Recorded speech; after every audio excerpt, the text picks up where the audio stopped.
Selamat datang kembali di sesi pembahasan mendalam kita. Hari ini kita punya topik yang relevan banget nih buat siapa saja yang berkecimpung di dunia kerja. Oh ya, topik apa tuh? Keterampilan negosiasi. Menarik. Seringkali orang mikirnya sempit ya soal ini. Betul. Mungkin Anda mikir, negosiasi itu kan cuma soal tawar-menawar harga atau gaji gitu kan? Padahal lebih dari itu ya. Jauh lebih luas. Nah, materi yang kita bedah kali ini semacam gabungan catatan kuliah dan modul dari Dr. Arif Budiman plus referensi lain bakal nunjukin itu. Oke, siap. Jadi, misi kita sekarang adalah mengupas tuntas apa sih negosiasi itu sebenarnya di tempat kerja. Kenapa Anda perlu banget menguasainya? Terus, gimana langkah-langkahnya biar efektif? Dan pasti ada jebakannya juga ya. Nah, itu dia. Apa saja kesalahan fatal yang harus dihindari? Saya sendiri penasaran loh, seberapa sering sih kita sebenarnya bernegosiasi tanpa sadar? Setiap hari kayaknya. Di kantor ya? Iya, Dalam interaksi biasa gitu. bisa jadi. Sama rekan kerja, atasan. Oke deh, mari kita gali lebih dalam. Kita mulai dari dasarnya dulu ya. Kalau bukan cuma tawar-menawar, jadi apa dong sebenarnya negosiasi itu? Intinya sih negosiasi itu proses ngobrol. Proses interaktif gitu. Antara siapa? Ya, antara dua pihak atau lebih. Nah, kuncinya gini, mereka ini punya kepentingan yang mungkin beda. Oh, oke. Beda kepentingan. Tapi, di sisi lain, mereka juga saling butuh sesuatu dari satu sama lain. Saling bergantung, istilahnya. Jadi ada perbedaan tapi juga ada ketergantungan. Betul. Tujuannya apa? Ya, buat mencapai kesepakatan. Sebisa mungkin sih yang menguntungkan semua pihak. Yang sering disebut win-win solution itu ya. Nah, persis. Ini bukan sekedar adu argumen loh ya, tapi lebih ke proses komunikasi dua arah, tujuannya buat cari titik temu, selesaikan perbedaan. Oke. Lebih dari itu ya, keterampilan negosiasi ini cakupannya luas. Maksudnya, Iya, mulai dari kemampuan dengerin orang lain baik-baik. Ini penting banget, dengerin aktif.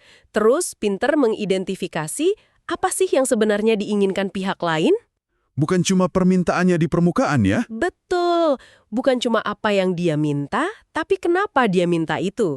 Terus, ya harus bisa juga menyampaikan argumen kita dengan cara yang meyakinkan. Persuasif gitu. Iya, persuasif. Sampai akhirnya bisa kreatif mencari solusi bareng. Solusi bareng. Dan ini nih yang penting banget diingat.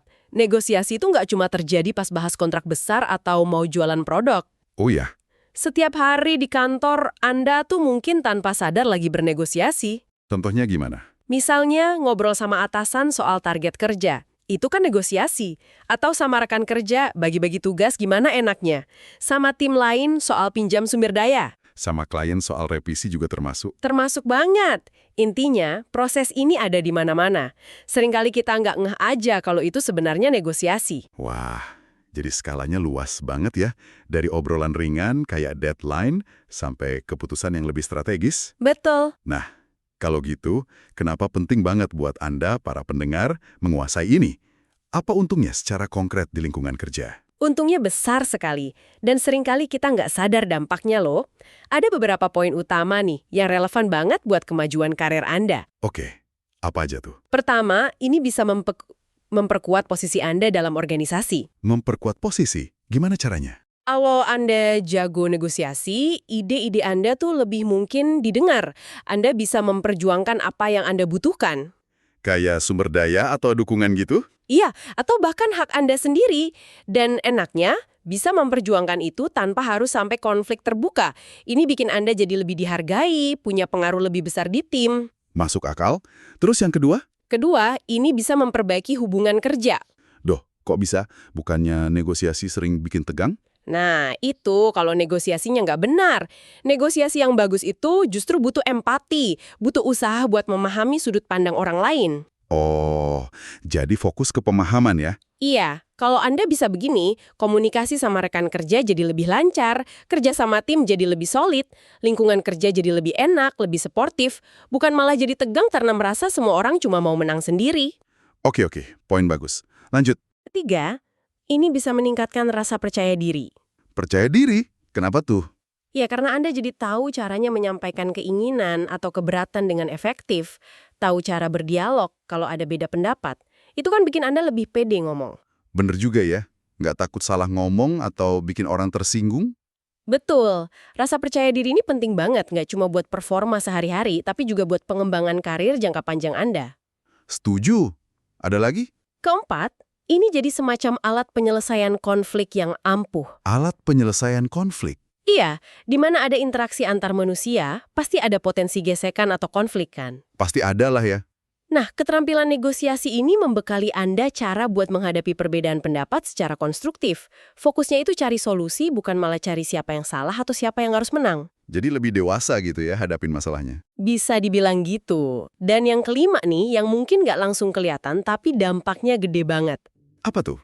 Meningkatkan kinerja dan produktivitas. Kok bisa nyambung ke produktivitas? Coba deh bayangin, kesepakatan yang bagus soal pembagian tugas yang adil di tim, Oke, atau alokasi sumber daya yang pas buat proyek Anda, oke. atau deadline kerja yang realistis, semua itu kan hasil negosiasi kan? Iya juga ya, hasil ngobrol dan sepakat bareng. Nah, kalau kesepakatannya bagus, itu bisa langsung bikin kerja Kim lebih efisien.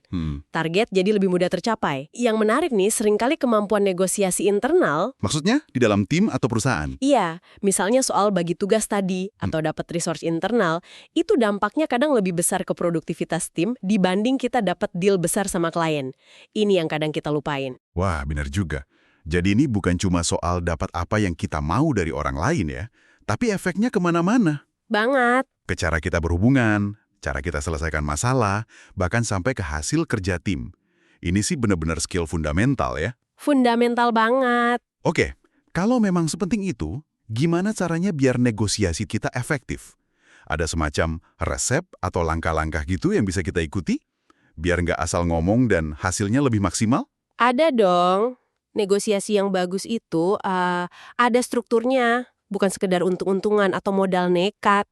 Materi yang kita bahas ini menguraikan beberapa tahapan kunci yang bisa Anda jadikan panduan. Oke, apa aja tahapannya? Tahap pertama, dan ini krusial banget, persiapan. Persiapan. Ini sering dianggap remeh loh. Padahal pondasinya ya di sini. Kayak mau ujian, perlu belajar dulu kan? Iyalah. Nah, kumpulin semua info relevan soal isu yang mau dibahas. Pahami betul masalahnya apa. Tentukan target Anda. Hasil idealnya apa sih yang Anda mau? Harus jelas ya tujuannya? Harus jelas. Dan penting juga nih, tentukan batas minimal yang bisa Anda terima. Istilahnya bottom line, biar Anda tahu kapan harus bilang cukup atau mundur. Oke, batas minimum. Jangan lupa juga, coba gali, kira-kira apa sih kepentingan pihak lain? Kenapa mereka minta A atau B? Semua ini jadi modal buat nyusun strategi nanti. Tanpa persiapan matang, Anda kayak masuk medan perang tanpa peta. Gampang kesasar. Bener banget. Terus setelah siap, Kedua, pembukaan. Kalau udah siap, baru mulai interaksinya. Bisa dimulai dengan perkenalan basa-basi kalau belum kenal. biar cair dulu ya. Iya, terus kalau perlu sepakati aturan mainnya, misalnya soal waktu atau agenda pembahasan. Baru sampaikan tujuan negosiasi dengan jelas. Di tahap awal ini, penting banget bangun suasana yang positif dan saling menghargai. Kesan pertama penting ya. Penting banget buat kelancaran proses selanjutnya. Oke, pembukaan. Lanjut. Ketiga, tukar informasi dan klarifikasi. Nah, di sini baru deh masing-masing pihak dapat giliran. Sampaikan posisi Anda, apa yang Anda tawarkan atau minta. Dan idealnya jelaskan juga kepentingan di baliknya, kenapa itu penting buat Anda. Saling terbuka gitu ya. Iya, ini fase krusial buat bangun pemahaman bersama. Mulai petakan, di mana ada kesamaan pandangan, di mana ada perbedaan mendasar. Di fase ini, banyak-banyak bertanya dan mendengarkan. Jangan buru-buru menghakimi atau membantah dulu. Sabar dulu ya. Sabar dan kumpulkan informasi sebanyak mungkin. Oke, fase keempat. Keempat, baru masuk ke tawar-menawar atau cari solusi bersama. Nah, ini bagian intinya nih biasanya. Bagian alotnya ya. Bisa jadi.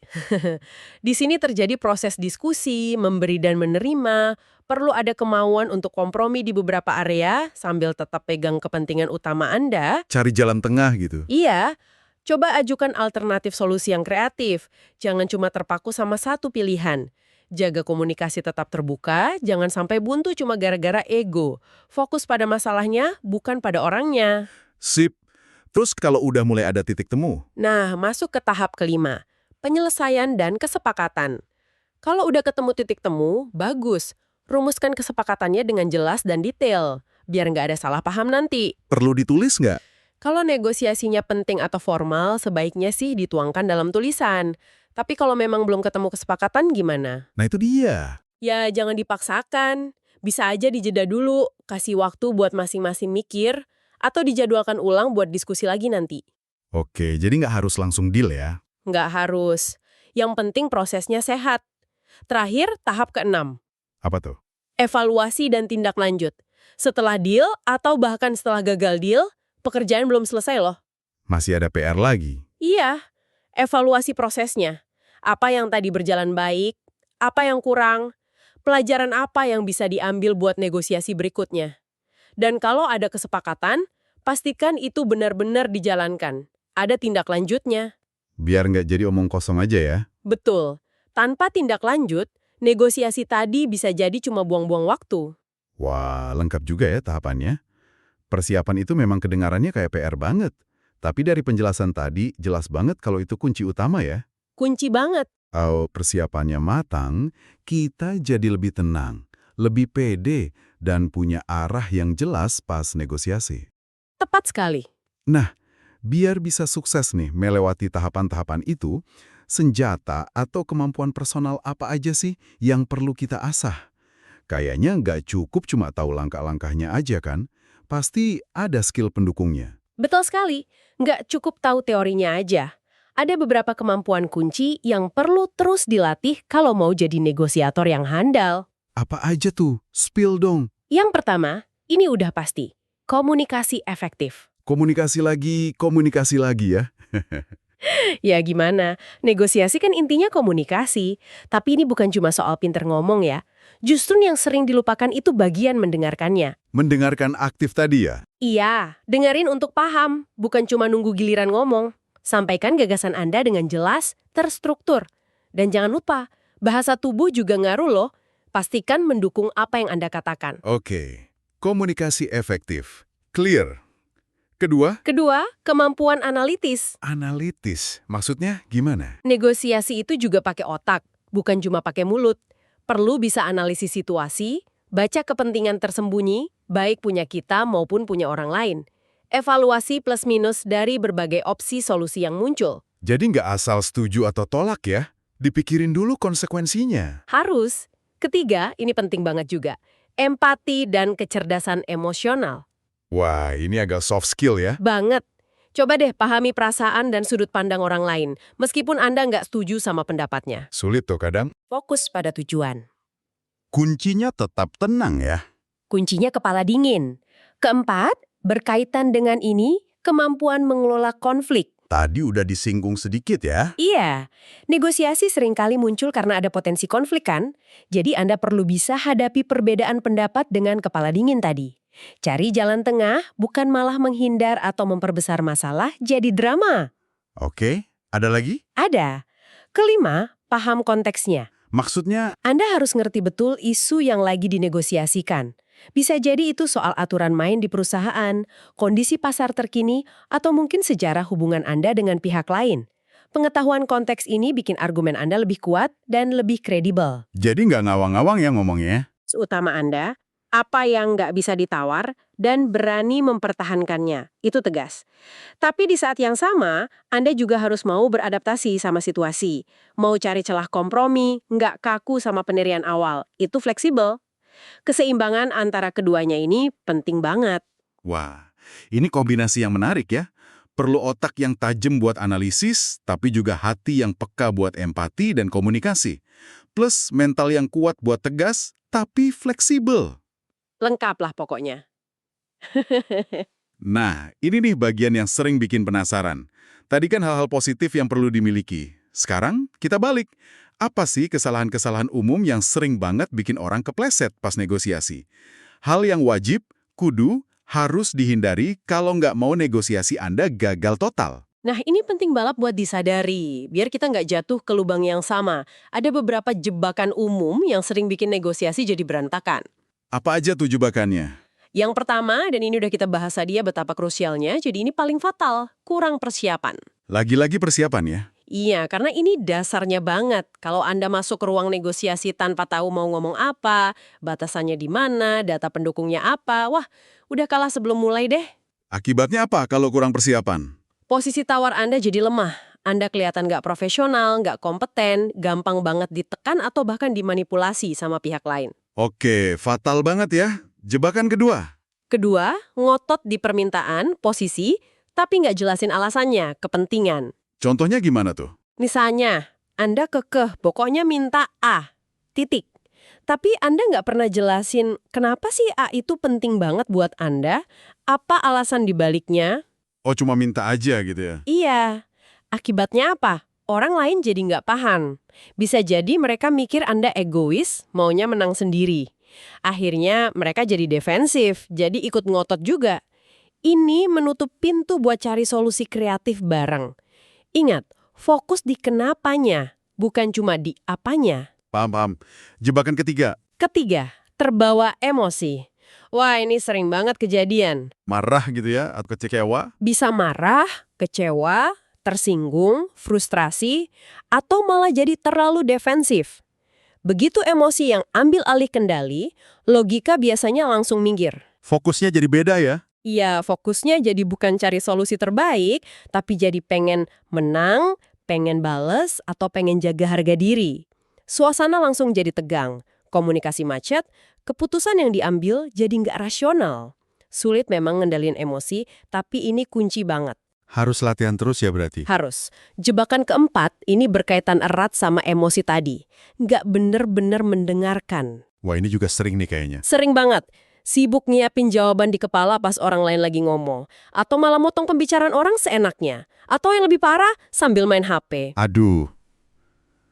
Akibatnya apa tuh? Ya, Anda bisa salah paham, kehilangan informasi penting, atau sinyal nonverbal dari lawan bicara, bisa bikin konflik makin tajam. Orang lain juga jadi merasa nggak dihargai kan kalau nggak didengerin? Iyalah. Padahal mendengarkan aktif itu skill dasar banget dalam negosiasi. Coba deh, pas orang lain ngomong, fokus, tatap matanya kalau sesuai budaya ya.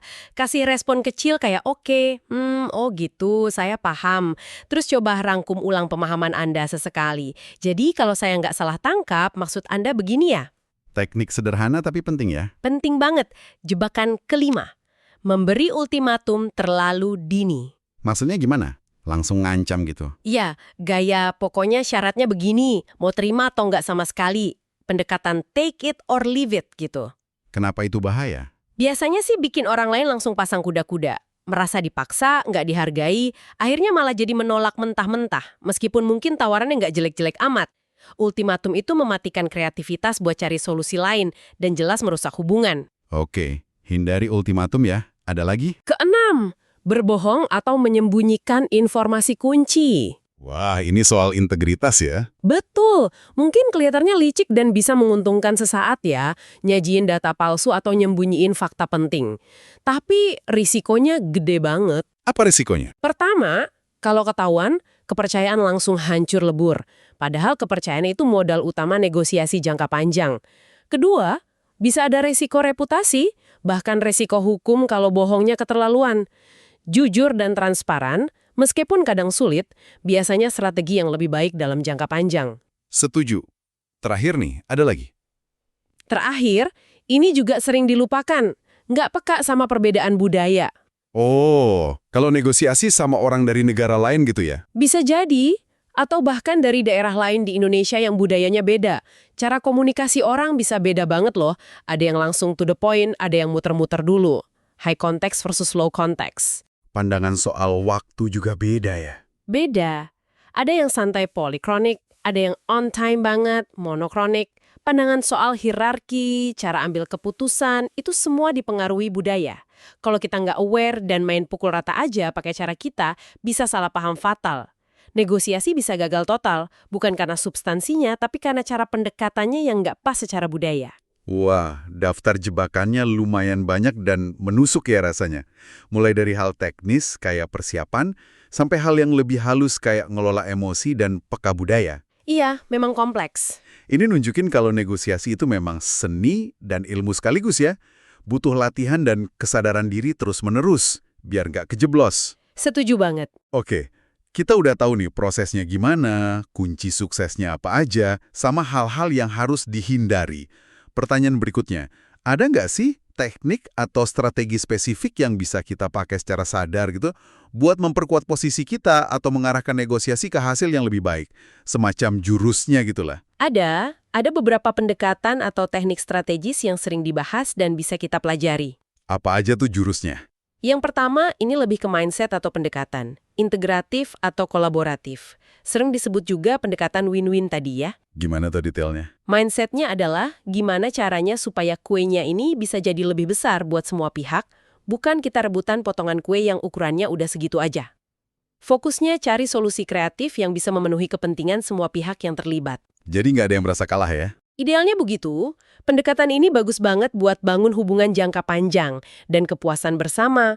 Tapi ya itu biasanya butuh waktu dan effort lebih. Kan perlu diskusi mendalam, perlu gali kepentingan masing-masing pihak. Oke, pendekatan win-win. Ada lawannya? Ada.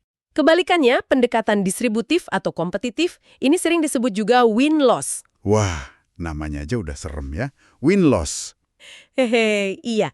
Di sini situasinya dianggap zero-sum game. Untung saya, ya berarti rugi kamu, atau sebaliknya. Fokusnya adalah gimana caranya saya dapat porsi sebesar mungkin dari kue yang ada. Kapan pendekatan ini dipakai? Mungkin ini relevan kalau sumber dayanya memang terbatas banget dan nggak bisa ditambah lagi. Atau kalau hubungan jangka panjang sama pihak lain itu nggak jadi prioritas utama.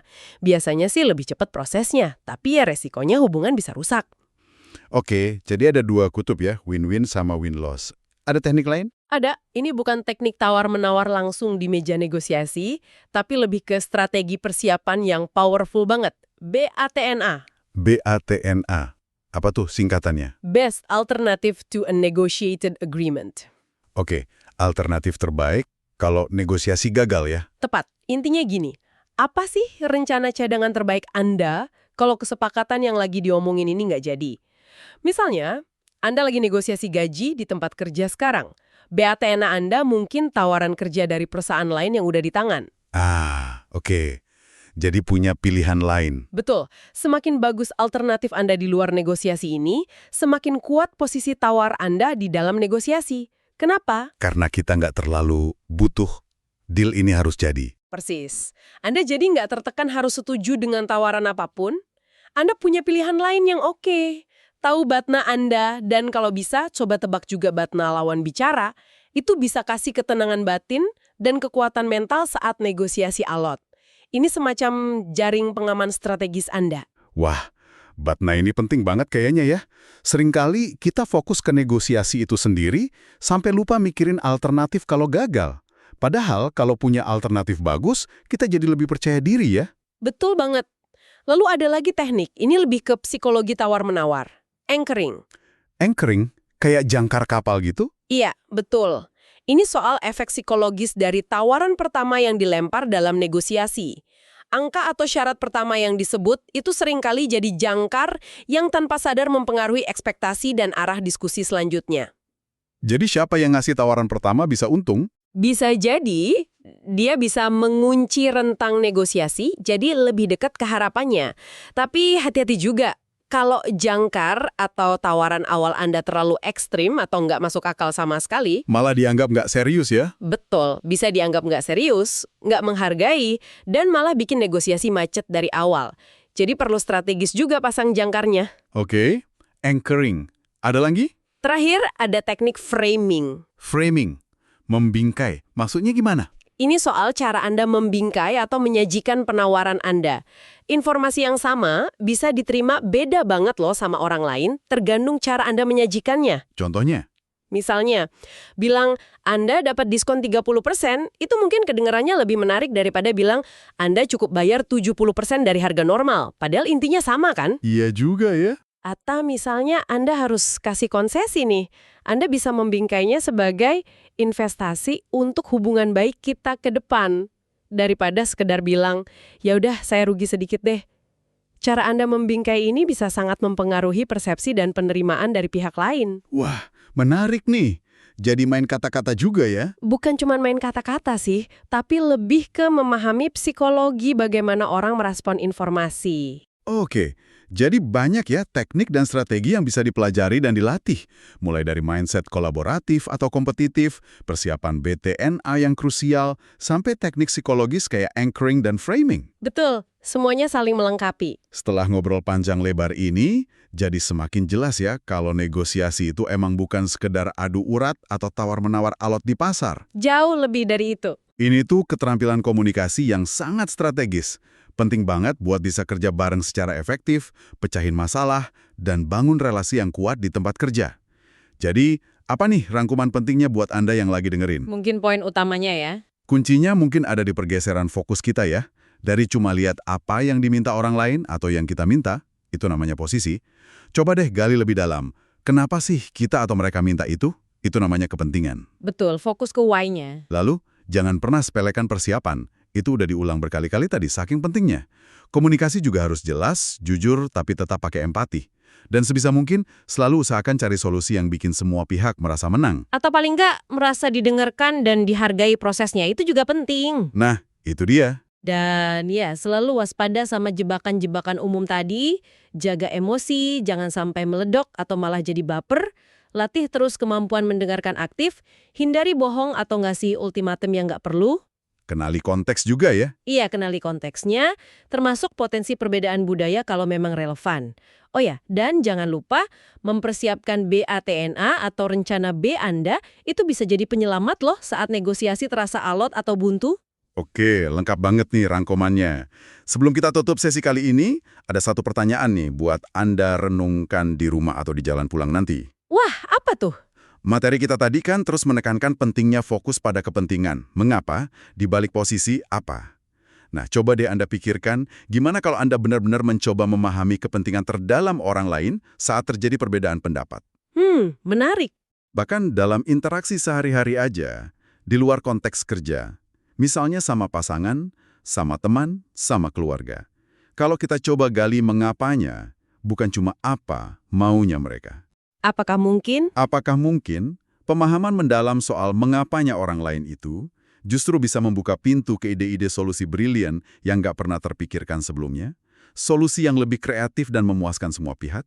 Pertanyaan yang bagus untuk direnungkan. Semoga pembahasan mendalam kita kali ini bermanfaat ya, dan bisa langsung coba Anda praktekkan sedikit-sedikit dalam interaksi Anda. Semoga. Sampai jumpa di sesi berikutnya.